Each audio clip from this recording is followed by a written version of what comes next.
بسم الله الرحمن الرحيم الحمد لله رب العالمين والصلاة والسلام على خير خلق الله محمد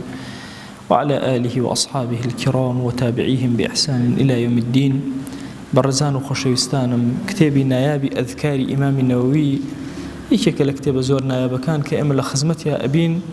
همجار كومل ذكري نوي ذكري زور بتام وتشيج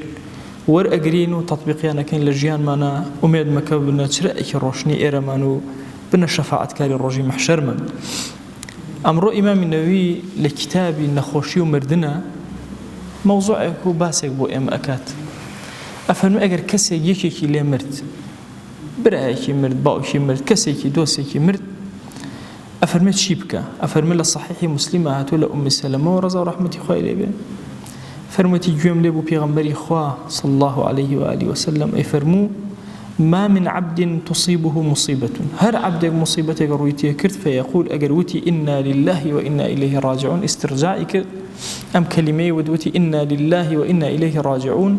اللهم أجرني في مصيبتي واخلف لي خيرا منها خوايان باداشتن برو لو مصيبتا وبتشاكبهم بركروا إلا أجره الله تعالى في مصيبتي إلا خوي قرب باداشتي أداته لو مصيبته وأخلف له خيرا منها وبتشاكبه برأكاته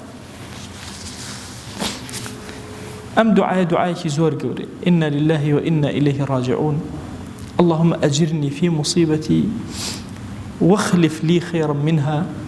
خويان أجر باداشتي مدرو لو مصيبته بوم بركرو بباشتر بوم بركرو بخير بالتعويض ذكروا بوم بباشتر أم سلمة أفرمي من أم دعايم خن خوا جل جلاله بوي تعويض كلمة وباشتر كاتك أبو سلمة مرد بو مدايك إيمان داران وشوم كرب بيغمبر صلى الله عليه وسلم للروايات كتير أم سلمة بمان أجرته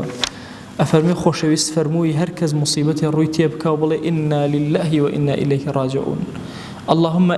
عندك أحتسب مصيبتي فأجرني فيها وأبدلني خيرا منها رواية كتير أفرمي أم دعاء بمشي وازب خياني بل إنا لله وإنا إليه راجعون اللهم عندك أحتسب مصيبتي لا تحسى بأكم بوم قبولك فأجرني فيها أجر باداشتن بروتيا وأبدلني بها خيرا منها بوم بقرب شاكتر إلا خواي قربوا يتعيو زكاته وباشتر للرواية أبو موسى أشعرية هاتو أفرمي أجر يشك لعبد كان كريكي مرت ولدك كريكي فوتا أميش صبري قرت وآرامي قرت ووتي إنا لله وإنا إليه راجعون ملائكة أسنوا حضوري خواه جل جلاله أفرمي قبضتم ولد عبدي آية منالي عبدك منتان هنايا ورحتان كشاي فيقولون نعم دبارئكات رب العالمين قبضتم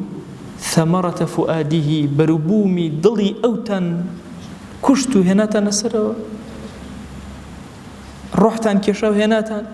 فيقول نعم دي قد بدأ منال خواهي قورا شون باسيئك ألم حتى قدسية بالثمري ضل باسيئك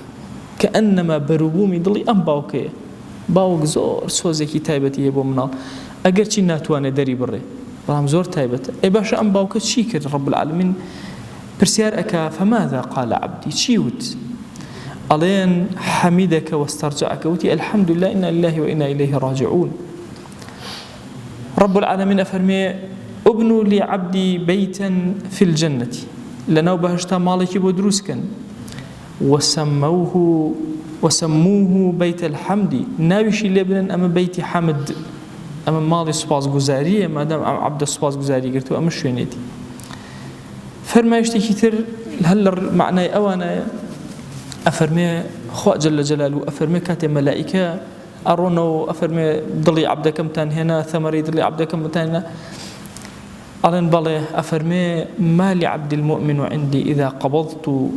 صفيه من أهل الدنيا ثم احتسبه إلا الجنة ثم احتبسه إلا الجنة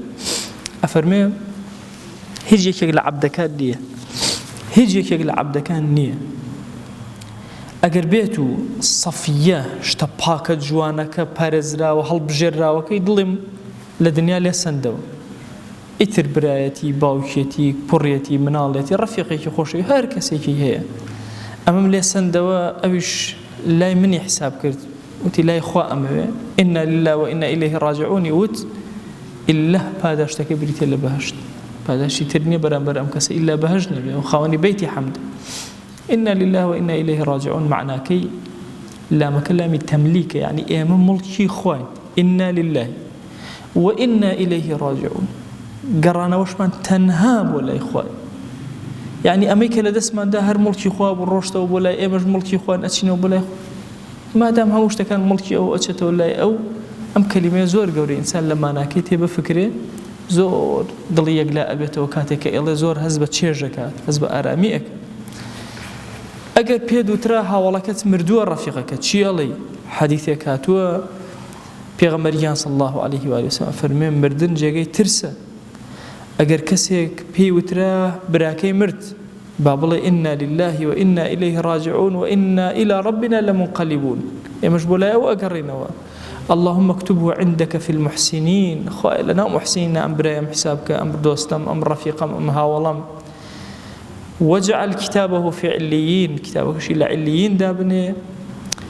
وپروردگارا وخلفه في أهله في الغابرين وإيان بتشاكا بو تعويض كرو لنا وخزمو كسكاريا ولا تحرمنا أجره ولا تفتنا بعده يا إلهي بأجر من مكدوا أو أجري چون سر قبراني أجري سردان كردني سرداني بورستاني أجري نيوش كردن لسري همو إخوة بأجر من مكتيا توشي فتنة من مكة لدواء أم ئەگەر بیستت دوژمنەکەت مردووە دوژمنی ئیسلام یەکێ لە دوژمنەکانی ئیسلام لە کۆڵ کەوت چی ئەڵێ ئەفەرمێ سنەت وهایە پێغەمبەری خوا صلی الله عليه وآله وسلم ئەوای فەرمووی کاتێک کە ئەبا جەهل کوژرا فەرمووی الحمد لله الذي نصر عبده وأعز دينه سپاس بۆ ئەو پەروەردگارەی کە عەبدەکەی خۆی سەرخست و دینەکەی خۆی عەزیز کرد بۆیە ئیمامی نەووی ئەفەرمێ سنەتە ئەگەر هەرێکێ لەوانەی کە دژی دین بوون مردن ئەم دوعایە بڵێ الحمد لله الذي نصر عبده وأعز دينه سپاس بۆ ئەو پەروەردگارە و ئەو ئیلاهەی کە نەسرەتی عەبدەکەی خۆی محەممەد صلی الله عليه وسلم دا و دینەکەی خۆی سەرخست و عەزیزی کرد و گەورەی کرد داوامە لە ذاتی پاکی پەروەردگار